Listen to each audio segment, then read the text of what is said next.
Hello and welcome. আজকে আমি আপনাদের কাছে নিয়ে এসেছি একটি টপিক, যেটা হলো অ্যাক্রোমেগালি। এটা WBMSC আর WBSLST টপিকের মধ্যে প্রেজেন্ট আছে। ঠিক আছে, এটা 11-12 জন্য স্পেশালি। তো শুরু করছি। আচ্ছা, ফার্স্ট অফ অল, অ্যাক্রোমেগালি মানেটা কি? এখানে লেখা আছে যে এক্সট্রিমিটি এনলার্জমেন্ট।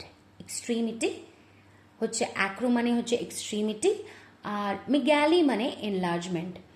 তো এর মানে হচ্ছে যে কোনো জিনিস লিমিটের বেশি বেড়ে যাওয়া। ঠিক আছে, তার মানে হলো অ্যাক্রোমেগালি। নেক্সট আমরা আসছি যে এটা কি কারণে হয় বা এটা কেন হচ্ছে। তো hormonal disorder in adults where there is excess growth hormone, that is somatotropin, causes continued growth of extremities in adults. তো এর মানেটা হলো যে দেখুন, আমরা যে অ্যাডাল্টসরা আছি, আমাদেরও কিন্তু কিছুটা অ্যামাউন্ট অফ গ্রোথ হরমোন লাগে বডিতে, for the purpose of muscle growth বা মাসেলের মেনটেনেন্সের জন্য, গুড কোলেস্ট্রল মেনটেন করার জন্য, অনেক কারণের জন্যই আমাদের মানে এই যে গ্রোথ হরমোনটা আছে সেটা খুবই দরকার। ঠিক আছে, বাট এটা কি একটা লিমিটেড কোয়ান্টিটিতে দরকার। বাট যখন এটা এক্সট্রিমিটিস মানে খুব বেশি হয়ে যায়, অত্যাধিক হয়ে যায় অ্যাডাল্টসের মধ্যে, তখন এই কেসটাকে বলা হয় অ্যাক্রোমেগালি। ঠিক আছে, এর ফলে কি হয়? Large face, hands and feet. তো আমরা জানি যে যখন আমরা পিউবার্টি হিট করি, পিউবার্টি মানে আমরা যখন যখন যেমন মেয়েদের মধ্যে যখন মেনস্ট্রুয়াল সাইকেল অলরেডি স্টার্ট হয়ে যায়, আর ছেলেরাও যখন ওয়েল ডেভেলপড হয়ে যায়, জেনারেলি আপনার 16, 17, 18 যাই হোক, আমাদের গ্রোথ প্লেটস যেটা আছে বোনসে, লং বোনস যেগুলো, ঠিক আছে, সেখানে কি হয়, গ্রোথ প্লেটসগুলো বন্ধ হয়ে যায়। যার ফলে কি হয় যে আমাদের যদি এক্সেসিভ এই গ্রোথ হরমোনগুলো রিলিজ হয়, তো আমাদের এটা রেজাল্ট করতে পারে অ্যাক্রোমেগালিতে। যার ফলে হবে কি, আমাদের ফেসটা অনেক বড় হয়ে যাবে, লার্জ ফেস, আর পা আর হাতগুলোও অনেক বড় বড় হয়ে যাবে। মানে ইন শর্ট আমি বলতে চাই যে পুরো শরীরটাই আপনার বিকৃতভাবে বড় হয়ে যাবে। নেক্সট হচ্ছে যে in children excess growth hormone causes gigantism. এবার যে কোনো হরমোন যেটা রিলিজ হচ্ছে আমাদের বডিতে, সেটা অ্যাটলিস্ট একটা লিমিটেড অ্যামাউন্টে রিলিজ হওয়া উচিত। যদি বেশি রিলিজ হয় তো সেটাও ক্ষতিকারক, যদি কম রিলিজ হয় সেটাও ক্ষতিকারক। তো যদি বেশি হচ্ছে, যেমন আমরা অ্যাডাল্টস, তো অ্যাডাল্টসদের মধ্যে যখন বেশি হচ্ছে, এটা অ্যাক্রোমেগালিতে পরিণত হচ্ছে। অ্যান্ড ওয়েন যখন বাচ্চাদের মধ্যে সেটা হচ্ছে, মানে গ্রোথ হরমোন বেশি দেখা যাচ্ছে, তখন এটা কি হয়, জাইগ্যান্টিজমে টার্ন হয়। ঠিক আছে, তারা জাইগ্যান্টিজমে ভোগে। মানে জাইগ্যান্টিজম মানে জায়েন্টের মতন লম্বা হতেই থাকে, বড় হতে থাকে, রাক্ষসের মতন। ঠিক আছে, তো কারণটা হলো যে ওদের গ্রোথ প্লেটস অ্যাডাল্ট অবধি খোলাই থাকে। যখন সে অলরেডি পিউবার্টি ক্রস করে অ্যাডাল্ট হতে চলেছে, তখন তার লং বোনসগুলো গ্রো করা স্টপ হয়ে যায়। নেক্সট আছে কি, যে hypothalamus secretes growth hormone releasing hormone, GHRH। এটাকে শর্ট ফর্মে আমি কি বলবো, GHRH। ঠিক আছে, তো এবার কি হয় যে হাইপোথ্যালামাস, আমাদের যে হাইপোথ্যালামাস আছে ব্রেনে, সেটা কি সিক্রিট করে, growth hormone releasing hormone, GHRH। তো এখানে কি বলা আছে যে hypothalamus সিক্রিটস GHRH in burst throughout the day every couple of hours, and this can increase with low blood glucose levels, lack of food, increased exercise, increased stress, trauma. তো দেখুন, আমাদের যে GHRH যেটা হাইপোথ্যালামাস থেকে বেরোচ্ছে, সেটা কিন্তু পুরো যে সকাল মানে পুরো দিন, মানে ঠিক আছে, পুরো দিন, একটা পুরো হোল ডেতে কি হয়, সেটা অল্প অল্প করে রিলিজ হতে থাকে। Burst through out the day মানে হচ্ছে, মানে একটু একটু করে, অল্প অল্প করে রিলিজ হতে থাকে। ঠিক আছে, তো তার ফলে কি হয়, যে সেটা মেনটেন থাকে। বাট কখন এটা ইনক্রিজ হয়? যখন কিছু ফল্ট দেখা যায় আমাদের বডির সিস্টেমের মধ্যে, বা আমরা কিছু মেনটেন করছি না ভালো মতন, যেমন সিস্টেমের মধ্যে যদি লো ব্লাড গ্লুকোজ লেভেল হয়ে যায়, বা খাবার ঠিকঠাক মতন আমাদের বডিটা পাচ্ছে না, খাচ্ছি বাট বডি পাচ্ছে না, বডির মেটাবলিজম ভালো নেই, বা খুব অত্যাধিক এক্সারসাইজ করে নিয়েছি। অনেক সময় কি হয়, এটা খুব মানে সায়েন্টিফিক্যালি অতটাও প্রুভেন না, বাট কিছু মেডিসিন নেওয়ার পরেও হতে পারে যে, যেমন অ্যাডাল্ট হওয়ার পরে অনেকেই আছেন যে যারা হাইট গ্রো করতে চায়, ঠিক আছে? তো তার জন্য বলবো যে তারা কোনো উপরই মেডিসিন, গ্রোথ হরমোন যেন এক্সট্রা করে না নেয়, কারণ কি এটা আপনাদের অ্যাক্রোমেগালিতে টার্ন হতে পারে, ঠিক আছে? তো এবার কি হয় যে and this can increase with, তো এবার আমাদের কি ল্যাক অফ ফুড, মানে খুব খাবারের কমিতে, বা খুব এক্সারসাইজ করেছি, খুব স্ট্রেস হয়ে গেছে আমার লাইফে, আর ট্রমা মানে হচ্ছে খুবই আঘাত পেয়েছি, বা কোনো ভয় পেয়েছি, বা জাস্ট কোনো একটা শক পেয়েছি, ঠিক আছে? তখন কিন্তু কি হয়, এই যে আমাদের জিএইচআরএচ যেটা আছে সেটার যে সিক্রিশন আছে সেটার ইনক্রিজ হয়ে যায়। নেক্সট কি বলেছে, GHRH goes into hypophyseal portal system which is a network of capillaries linking hypothalamus to anterior pituitary, ঠিক আছে? এবার কি হয় যে এই যে GHRH আছে সেটা অ্যাকচুয়ালি কি হয়, সেই হরমোনটা চলে যায় কোথায়? চলে যায় হচ্ছে অ্যান্টিরিয়র পিটুটারিতে। কোথা দিয়ে? একটা হাইপোফাইসিয়াল পোর্টাল সিস্টেম, যেটা হচ্ছে একটা নেটওয়ার্ক। কিসের নেটওয়ার্ক? ক্যাপিলারিজের নেটওয়ার্ক। ক্যাপিলারিজ আমরা জানি কি is a type of blood vessel, একটা টাইপ অফ ব্লাড ভেসেল, যেটা সব থেকে সূক্ষ্ম, সব থেকে ছোট ব্লাড ভেসেলস, ঠিক আছে? যেটা ছোট ছোট জায়গায় লিঙ্ক আপ করে।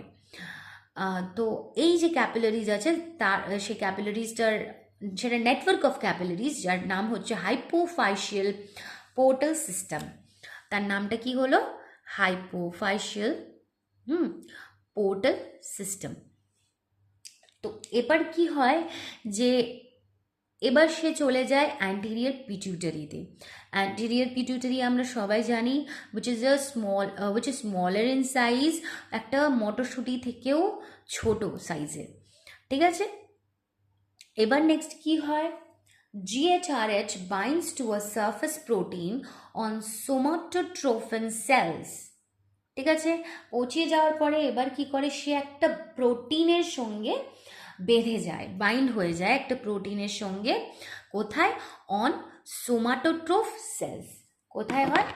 On somatotroph cells of anterior pituitary gland, and in response they release GH, ঠিক আছে? তো এবার কি হচ্ছে, আবার এই জায়গাটাকে আমি আপনাদেরকে ক্লিয়ার করে দিচ্ছি। এখানে কি বলা হচ্ছে যে GHRH সে একটা নেটওয়ার্ক অফ ক্যাপিলারিজের অনেকগুলো মানে ক্যাপিলারিজের নেটওয়ার্ক তৈরি হয়, যার নাম হচ্ছে হাইপোফাইসিয়াল পোর্টাল সিস্টেম, ঠিক আছে? সেটা কি করে, হাইপোথ্যালামাস থেকে অ্যান্টিরিয়র পিটুইটারিকে লিঙ্ক করে, ঠিক আছে?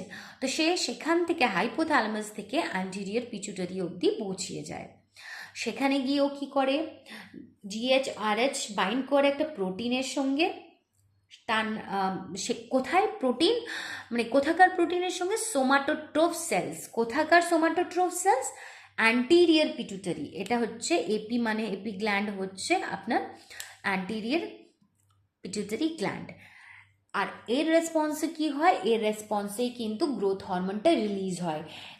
আরেকবার একটা কথা বলে দিচ্ছি যে এই যে আপনার GH রিলিজিং হরমোন বলেছে, এই জিনিসটা কিন্তু রিলিজ করবে গ্রোথ হরমোন।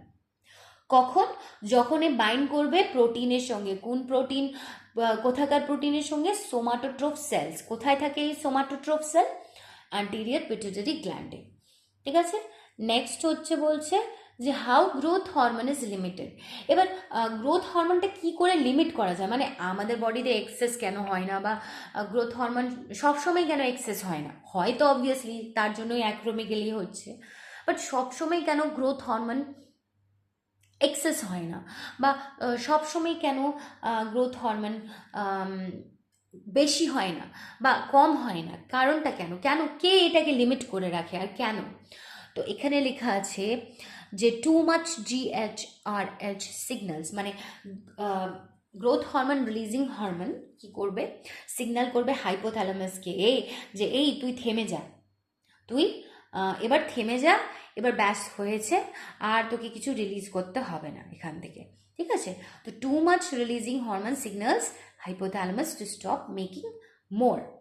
নেক্সট কি বলেছে, যে growth hormone reaches tissue of liver, bones, muscles, they make somatomedins. সোমাটোমেডিনসগুলো কি, স্মল প্রোটিনস, ঠিক আছে? যেমন সোমাটোট্রোফ সেলস ছিল কি, ও তার মধ্যে ছিল প্রোটিনস। তো এখানে আমরা কোনো সেলস বলিনি, এখানে জাস্ট বলেছি কি সোমাটোমেডিনস। তো এগুলো কি, এগুলো হচ্ছে খুব ছোট ছোট প্রোটিন হরমোনস, ঠিক আছে? তো আবার এই জায়গাটা আপনাদের বুঝিয়ে দিচ্ছি যে গ্রোথ হরমোন কি করে, তারা প্রত্যেকটা, এবার গ্রোথ হরমোন তো রিলিজ হয়ে গেছে, তাই তো, কার কার রেসপন্সের ফলে, GHRH এর ফলে।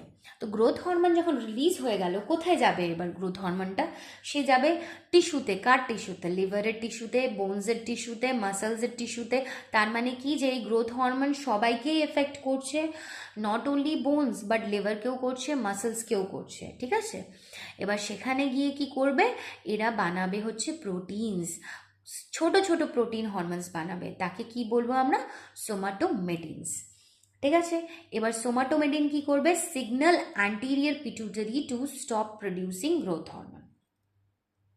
তাহলে ইন শর্ট আমি বুঝতে পারলাম যে গ্রোথ হরমোন হাইপোথ্যালামাসকে বলছে যে আরে বাস হয়ে গেছে, আর তোদেরকে বানাতে হবে না কোনো আর গ্রোথ হরমোন, ঠিক আছে, আর তোদের বানাতে হবে না গ্রোথ হরমোন রিলিজিং ফ্যাক্টর। তারপরে যখন গ্রোথ হরমোন রিলিজ হয়ে যাচ্ছে, তারা লিভার চলে যাচ্ছে, বোনে চলে যাচ্ছে, মাসেলসে চলে যাচ্ছে, ওখানে গিয়ে আবার ছোট ছোট প্রোটিন হরমোনস তৈরি করতে লাগছে, যাকে আমি বলবো কি, যাকে আমি বলছি হচ্ছে সোমাটোমেডিনস, ঠিক আছে, যাকে আমি বলছি সোমাটোমেডিনস।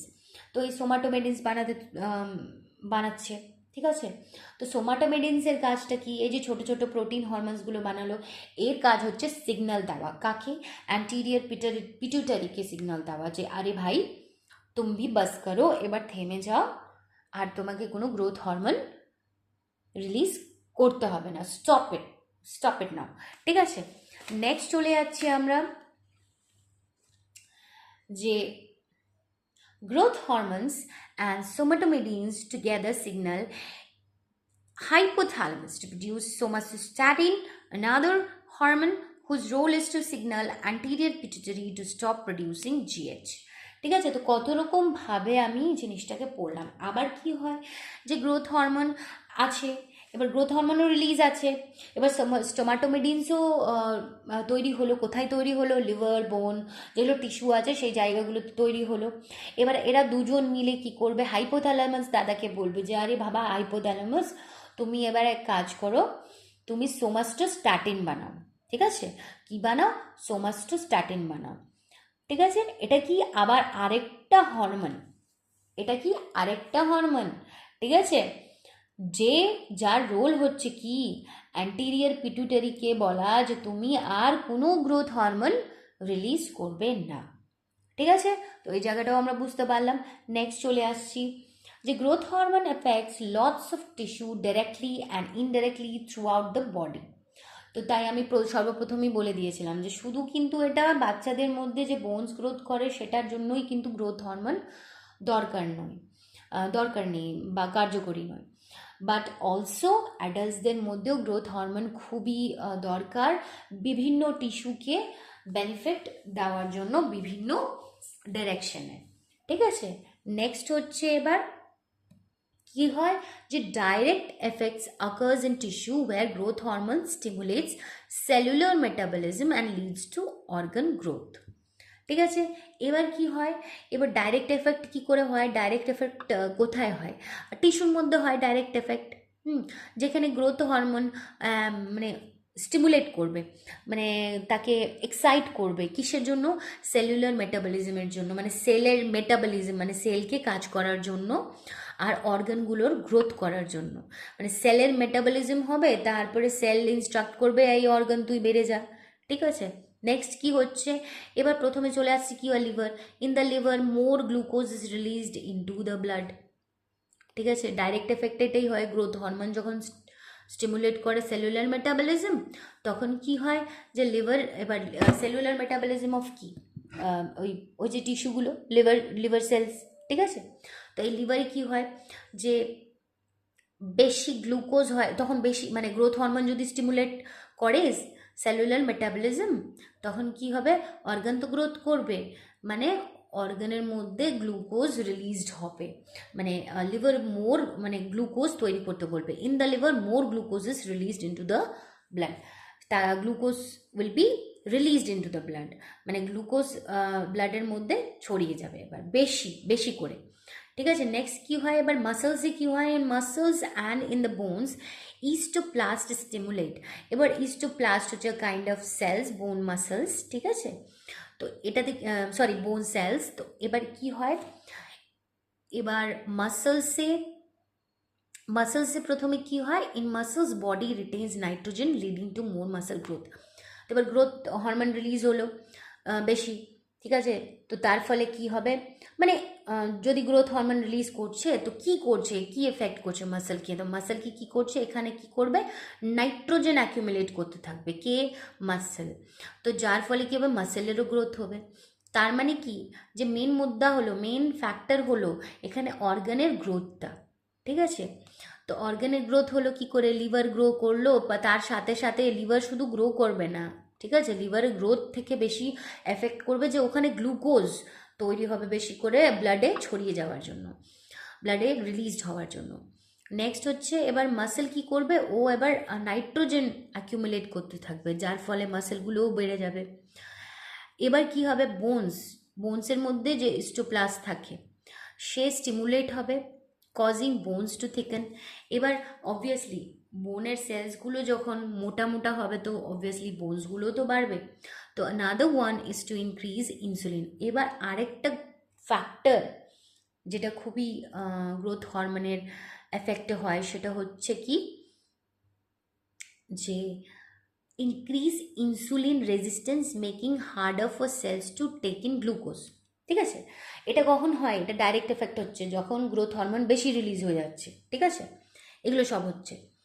তো এর ফলে কি হচ্ছে, দেখো এখানে কিন্তু বলেনি যে বোনস লংগেন্স বা বোনস লেন্দেন্স, এখানে কি বলেছে, বোনস থিকেন্স, মানে তোমার বোনগুলো চওড়া হয়ে যাবে। ঠিক আছে। এটা এটা হচ্ছে ইন কেস অফ মানে হাই লেভেলস অফ জিএইচ। ঠিক আছে। নেক্সট কি হচ্ছে, কোথায় ছিলাম আমরা, যে Nado one is to increase. এবার যেটা আরেকটা ফ্যাক্টর হচ্ছে, সে কি করে, ইনসুলিন রেজিস্ট্যান্স করে দেয় বডির সেলগুলোকে, মানে সেলগুলো, ইনসুলিনের কাজ কি, যাতে গ্লুকোজ সেলসের মধ্যে বেশি পৌঁছায়, যাতে আমরা এনার্জি পাই, তাই তো। বাট এটা কি করে করে দেয়, ইনসুলিন রেজিস্ট্যান্স করে দেয়। ঠিক আছে। যা রেজিস্ট্যান্স মানে বাধা দিয়ে দেয়। ঠিক আছে। যার ফলে কি বাধাটা হলো যে সেলসগুলোকে গ্লুকোজ নিতে দিচ্ছে না, গ্লুকোজ বেশি নিতে দেবে না, যার ফলে কি হবে, যদি সেলসগুলো বেশি গ্লুকোজ না পায় তো উই উইল ফিল ফাটিগ। ঠিক আছে। ফাটিগ মানে হচ্ছে তোমার খুব উইক ফিল করব, কোনো কাজ করার ইচ্ছে করবে না।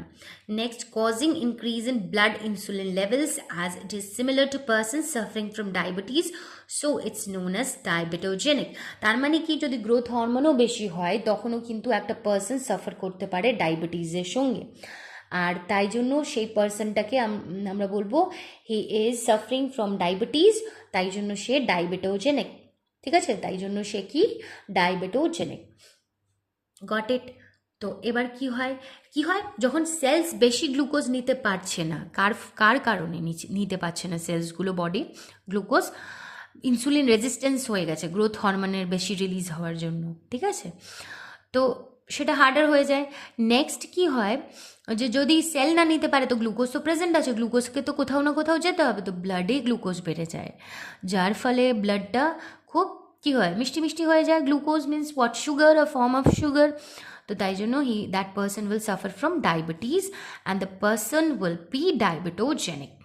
নেক্সট কি বলেছে, এটা কিন্তু ডাইরেক্ট এফেক্টে আমরা কথা বললাম এই সবগুলোর, ঠিক আছে, this is the direct effect. এবার চলে যাচ্ছে ইনডাইরেক্ট এফেক্টে কি হয়। ইনডাইরেক্ট এফেক্টে হবে যে growth hormone stimulates certain tissues like muscle, bones, kidneys to produce somatomedin, C insulin, ঠিক আছে। আবার এরা কি হবে, যদি ইনডাইরেক্ট এফেক্টের কথা বলি তাহলে কি হয়, মাসেলস, এখানেও মাসেলসে কার্যকরী হবে, বোনসেও হবে, কিডনিজেও হবে, বাট এখানে কি রিলিজ করবে, সোমাটোমেডিন রিলিজ করবে। But what somatomedin, somatomedin C insulin, কি সোমাটোমেডিন সি ইনসুলিন, ঠিক আছে, like growth factor 1, somatomedin C insulin like growth factor 1 release করবে। আচ্ছা, এবার এর ফলে কি হবে, ইট প্রমোটস সেলুলার মেটাবলিজম, ঠিক আছে, prevents cell death, helps cell divide and differentiate in the body. এটা কিন্তু ইনডাইরেক্ট এফেক্ট। ইনডাইরেক্ট এফেক্টে কী করবে, আবার মাসেলস, বোন, কিডনিতে এফেক্ট করবে, কিন্তু কি করবে, এটা হেল্প করবে প্রডিউস করতে একটা somatomedin C insulin like growth factor 1, তার মতনই একটা জিনিস, ঠিক আছে, যেটা প্রমোট করবে কি সেলুলার মেটাবলিজম। আবার এখানে জাস্ট অপোজিটটা হবে কি, সেলুলার মেটাবলিজমকে এখানেও ঠিক প্রমোট করবে, এখানেও কিন্তু করছিল স্টিমুলেটস সেলুলার মেটাবলিজম, ঠিক আছে, এখানেও করবে। এখানে করে কি করবে, প্রিভেন্ট সেল ডেথ, সেলকে মরতে দিবে না, ঠিক আছে, help cells divide and differentiate in body, divide করতে থাকবে আর ডিফারেন্সিয়েট করতে থাকবে র্যাপিডলি, ঠিক আছে। আচ্ছা, তো এই হয়ে গেল যে কি কি করতে পারে। নেক্সট আমরা মুভ অন হচ্ছি যে মেন কজটা কি অ্যাক্রোমেগালি, তার মেন কারণটা কি, what is the main reason, ঠিক আছে। তো এক্সামিনেশন পয়েন্ট অফ ভিউ থেকে আমি যদি ধরি, তো মেন রিজন, মেন কজ হচ্ছে কি, যে এটা কিন্তু জেনারেলি দেখা যায় যখন পিটিউটারিতে, ঠিক আছে, মানে টিউমার দেখা যায়, তখন কিন্তু অ্যাক্রোমেগালি দেখতে পারি আমরা। How, main cause of acromegaly is pituitary adenoma. Pituitary adenoma মানে হচ্ছে টিউমার, এক ধরনের টিউমার, কোথাকার, অফ সোমাটোট্রোফস। এই টিউমার যে আছে এটা কিন্তু benign tumour, not a malignant tumour, ঠিক আছে, ওখানেই টিউমারটা থেকে যাবে। This tumour is benign meaning it does not invade into neighbouring tissue. তার মানে কি, এ ম্যালিগনেন্ট না, এ ছড়াবে না এই টিউমারটার নাম কি, পিটিউটারি অ্যাডিনোমা, ঠিক আছে, এই টিউমারটার নাম হচ্ছে পিটিউটারি অ্যাডিনোমা। তো এ ছড়িয়ে যাবে না ডিফারেন্ট টিস্যুতে, কিন্তু ওখানেই এই সোমাটোট্রোফসেই অ্যাটাচড হয়ে থাকবে, ঠিক আছে। তো তার ফলে কি হবে, এবার দেখো, এবার কি হবে, this somatotrophs continuously make excess GH, excess insulin like GF1, ঠিক আছে। তো যার ফলে কি হবে, মেন জায়গাটাতে আমরা চলে এসেছি, যে মেন যদি আপনাদের এক্সামিনেশন পয়েন্ট অফ ভিউ থেকে বলে, তো যদি বলে যে অ্যাকচুয়ালি জিনিসটা কি, অ্যাক্রোমেগালি জিনিসটা কি, তো it's a tumour, what tumour, pituitary adenoma. যদি বলে পিটুইটারি অ্যাডিনোমা কোথাকার, ভাই সোমাটোট্রোফসে, ঠিক আছে। তো নেক্সট হচ্ছে যে দিস টিউমার ইজ বেনাইন, মানে সে ছড়িয়ে যাবে না, কোনো নেবারিং টিস্যুতে যাবে না, ম্যালিগনেন্ট হবে না, ঠিক আছে। এবার কি হয়, এই যে সোমাটোট্রোফসগুলো এই কন্টিনিউয়াসলি তৈরি করতে থাকবে excess growth hormone, excess insulin like growth factor 1, ঠিক আছে। এবার নেক্সট কি হয়, more rarely acromegaly can result from hypothalamic. দেখো এগুলো কিন্তু একটা রিজন, ফার্স্ট রিজন হতে পারে এটা, নেক্সট রিজন হতে পারে যে খুব কম দেখা যায় যে acromegaly can result from hypothalamic tumour. আবার অনেক সময় দেখবো যে হাইপোথ্যালামাসেই টিউমার হয়ে গেছে, ঠিক আছে, that release too much GHRH or even. এবার হাইপোথ্যালামাসের মেন কাজ কি, হাইপোথ্যালামাসের মেন কাজ তো হচ্ছে গ্রোথ হরমোন রিলিজিং হরমোনকে স্টিমুলেট করা বা প্রডিউস করা, রিলিজ করা, ঠিক আছে। তো ডাইরেক্টলি যদি হাইপোথ্যালামিক টিউমার হয় তো সে রিলিজ করবে অনেকটাই GHRH or even tumours from other parts of the body start producing GH ectopically, meaning that it comes from an unexpected location. এই ক্ষেত্রে কিন্তু খুবই ডেঞ্জারাস ব্যাপার, ঠিক আছে? এই ক্ষেত্রে কি হবে, আমরা ঠিক করে জানতে পারবো না যে কোথায় লোকেশনটা। কেন কি, হাইপোথ্যালামাস যদি হাইপোথ্যালামিক টিউমার হয়ে থাকে, তো এখানে কি হবে, সে অনেকটাই জিএইচআরএইচ রিলিজ করবে। যদি অনেকটাই জিএইচআরএইচ রিলিজ করে, তো এর ফলে কি হবে যে বিভিন্ন জায়গাতে বিভিন্ন বডি পার্টসে কিন্তু টিউমার তৈরি হবে, ঠিক আছে? তো বিভিন্ন বডি পার্টসে যখন টিউমার তৈরি হবে, তো বিভিন্ন পার্টস থেকেই তাহলে টিউমার তৈরি হওয়ায় মানেই গ্রোথ হরমোন রিলিজ হওয়া। তো যখন গ্রোথ হরমোন সব জায়গায় কোনো না কোনো জায়গা থেকে, তোমার বডি থেকে আনএক্সপেক্টেডলি কোনো লোকেশন থেকে, তুমি জানো না সেটা, বের হতে থাকে, তো তখন তার লোকেশনটা সার্চ করা বা লোকেশনটা খুঁজে পাওয়া খুবই মুশকিল। আবার আরেকটা রেয়ার কেস হচ্ছে, যখন rare case acromegaly can be associated with congenital syndrome. তো একটা কেস হতে পারে congenital syndrome like multiple endocrine neoplasia type 1, ঠিক আছে? এটা আমাদেরকে মুখস্থ রাখতে হবে যে অনেক রেয়ার কেসে এটা হয়, বলা যেতে পারে অপশন কোয়েশনের এর উপরে আমি কোয়েশনও দিয়ে দেবো। তো এরকম হতে পারে যে রেয়ার কেসে acromegaly can be associated with congenital syndrome like তখন দিয়ে দেবে মাল্টিপল এন্ডোক্রাইন নিওপ্লাসিয়া টাইপ 1 বা ইনসুলিন জিএফ টাইপ 1। তো তখন আমাদের অপ্ট করতে হবে যে congenital syndrome like multiple endocrine neoplasia type 1, ঠিক আছে? অলসো এবার এটাকে কি আরেকটা নাম, এবার এটাও বলতে পারে যে মাল্টিপল এন্ডোক্রাইন নিউপ্লাসিয়া টাইপ 1কে আবার আরও কি বলা যায়, তো এটাকে কি বলা যায়, ওয়ার্মার সিনড্রোম, ঠিক আছে? এটার এফেক্ট কি হয়, উইচ এফেক্টস প্যারাথাইরয়েড। এবার আবার কি করে, প্যারাথাইরয়েড কোথায় থাকে, থাইরয়েডের উপরে 4টা গ্ল্যান্ড থাকে, ঠিক আছে? থাইরয়েড গ্ল্যান্ডের উপরে এক একটার উপরে দুটো করে। তো এটা কিন্তু এখানে এফেক্ট করবে, বা প্যানক্রিয়াসকে এফেক্ট করবে, অ্যান্ড পিটুইটারি গ্ল্যান্ডকেও এফেক্ট করবে। তো এই টাইপে কিন্তু আমরা বুঝতে পারবো তাও যে এই তিনটের মধ্যেই লোকেশন হতে পারে। কিন্তু যদি এখানে হাইপোথ্যালামাসে ডাইরেক্টলি টিউমার হয়, তো আমরা কিন্তু হতে পারে টিউমারটা ছড়িয়ে যাবে আর হয়তো বুঝতে পারবো না কোথায় এটা হচ্ছে। ওকে, নেক্সট আমরা সিমটমস অবধি আজকে রাখবো। Symptoms of acromegaly. So symptoms of acromegaly কি, সিমটমসগুলো কি অ্যাক্রোমেগালি, ঠিক আছে? অ্যাক্রোমেগালির সিমটমসগুলো না অনেক বছর লেগে যায় রেকগনাইজ করতে, অনেক সময়, বেশিরভাগ টাইম কি হয়, growth of bones of the hands, হাতের বোনসগুলো খুবই চড়া হয়ে যায়, পায়ের ফিট, তালু, আর পায়ের পাতাটা যেটা ফিট, তারপরে আমাদের যে লোয়ার জ আছে, ঠিক আছে, সেইগুলো অনেকটাই বড় চওড়া হয়ে যায়। আর কি হয়, আমাদের যে ফোরহেড আছে, মানে মাথাটা যেটা কপালটা আছে, সেটা কিন্তু বালজ হয়ে বাইরে চলে আসে, প্রট্রিউশন মিনস দ্যাট সেটা উঁচু হয়ে যায়, অনেকটা উঁচু হয়ে বাইরে বেরিয়ে আসে, ঠিক আছে? আর হ্যান্ডসগুলো চওড়া হওয়ার সাথে সাথে, ফিটসগুলো চওড়া হওয়ার সাথে সাথে ফেসও কিন্তু চওড়া হয়, প্লাস আর একটা জিনিস হয় যে সেখানে সোয়েলিং দেখা যায়, ফোলা দেখা যায় হাত পা আর ফেসের মধ্যে, আর সেগুলো সফট টিস্যু হয় ওখানকার, ঠিক আছে? আর জিভটাও কিন্তু অনেকটাই সেরকম সফট টিস্যু হয়, আর স্পেলিং দেখা যায় ওখানে। আর সাইজ তো, অর্গানের সাইজ তো খুবই বড় হয়। তারপরে এক্সেস সোয়েটিং হয়, খুবই ঘাম ঝরে, ঠিক আছে? আবার অনেক সময় দেখা যাবে এটা কিন্তু কার্পেল টানেল সিনড্রোমেও চেঞ্জ হতে পারে, মানে প্রেশার নার্ভে যে একটা প্রেশার, সব জায়গায় তো আমাদের বডিতে প্রেশার ক্রিয়েট হয়, তো নার্ভের যে প্রেশার হয় সেটা ইনক্রিজ হয়ে যায়, নার্ভের উপরে প্রেশার ইনক্রিজ হয়ে গেলে কি হবে, নার্ভাসও প্রবলেম হবে, নার্ভেরও প্রবলেম হবে, নার্ভ সেলসেরও প্রবলেম হয়। আর আমরা জানি যে নার্ভ সেলস জন্মর পরে কিন্তু, মানে জন্ম পরে কি মায়ের পেটেই কিন্তু নার্ভ সেলস তৈরি হয়ে যায়, সেটা যদি একবার কোনো একটা নার্ভ সেল ডিস্ট্রয় হয়ে যায়, সে কিন্তু আর তৈরি হতে পারে না, ঠিক আছে? ওই জন্য যদি কোনো any person is suffering from nervous problem, তো খুব টিপিক্যাল হয় সেটাকে কিওর করা, ঠিক আছে? অ্যান্ড অলমোস্ট মানে এটা কিওর করা যায় না। মেনটেনেন্স হয়তো ইজ অ্যাভেলেবেল, বাট কিওর করা যায় না। নেক্সট কী হয়, ডায়াবেটিস মিলিয়েটাস হতে পারে। ডায়াবেটোজেনিক এফেক্ট আমরা জানি, আমরা পড়েছি এর আগে যে কি হয়, যে ডায়াবেটিস তো হবে। কেন হয়?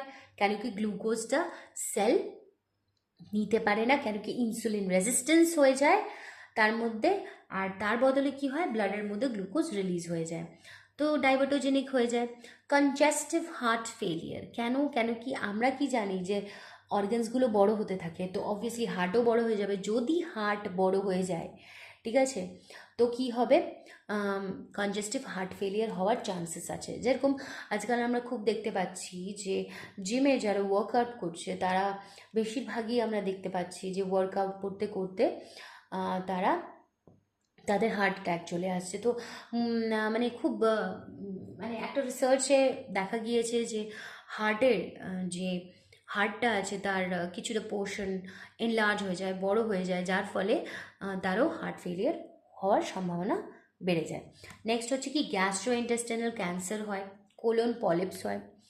কোলন মানে হচ্ছে তোমার লার্জ ইন্টেস্টাইনের যে পার্টটা আছে সেটাকে কোলন বলা হয়। গ্যাস্ট্রোইন্টেস্টাইনাল ক্যান্সার হতে পারে, ঠিক আছে, মানে গ্যাস্ট্রিক এরিয়াতে, যেমন স্টামাক এরিয়া, ঠিক আছে। নেক্সট কি হচ্ছে, আচ্ছা তাহলে আজকে এতটুকুই থাক। নেক্সট ডে আমি ডায়াগনোসিস আর জাস্ট ট্রিটমেন্টটা করিয়ে দেবো। ওকে, থ্যাংকস ফর টুডে।